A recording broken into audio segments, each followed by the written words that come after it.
A hat emblazoned with Canada is not for sale has gone viral. যুক্তরাষ্ট্রের president Donald ট্রাম্পের শুল্ক হুমকি এবং কানাডাকে যুক্তরাষ্ট্রের ৫১তম রাজ্য করার প্রস্তাবের প্রতিক্রিয়ায় এক উদ্যোক্তার নকশা করা কানাডা বিক্রির জন্য নয়, Canada is not for sale লেখা টুপি ভাইরাল হয়েছে। অটোয়া ভিত্তিক ডিজাইন ফার্মের প্রতিষ্ঠাতা লিয়াম মুনি এই টুপি তৈরি করেছেন। গত সপ্তাহে অটোয়ায় অন্টারিওর প্রধানমন্ত্রী ডগ ফোর্ড এই টুপি পরে কানাডার প্রধানমন্ত্রী জাস্টিন ট্রুডো ও অন্যান্য প্রাদেশিক মন্ত্রীদের সঙ্গে বৈঠক করার পর টুপিটি সবার নজরে আসে।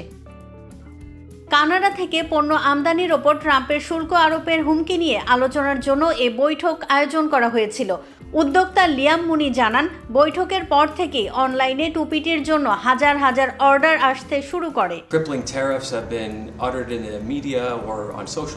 মুনি জানান, ফক্স নিউজের ডগ ফোর্ড এক সাক্ষাৎকারে বলেছিলেন কানাডা বিক্রির জন্য নয়, আর সেখান থেকেই টুপি বানানোর আইডিয়া তার মাথায় আসে।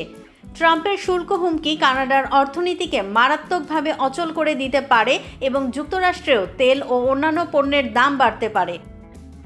কানাডার বর্তমান রাজনৈতিক টানাপোড়েনের মধ্যেই ট্রাম্প দেশটির ওপর শুল্ক আরোপের হুমকি দিয়েছেন। কানাডার লিবারেল দলের নেতা ট্রুডো এরই মধ্যে পদত্যাগের সিদ্ধান্ত জানিয়েছেন এবং মার্চে পদত্যাগ করতে চলেছেন। ট্রাম্প বৃহস্পতিবার সুইজারল্যান্ডের দাভোসে বিশ্ব অর্থনৈতিক ফোরামে দেয়া এক ভিডিও বক্তৃতায় বলেছেন তিনি কানাডার কাছ থেকে সম্মান চান। এর আগে তিনি কানাডার প্রধানমন্ত্রী ট্রুডোকে গভর্নর বলে সম্বোধন করেছিলেন।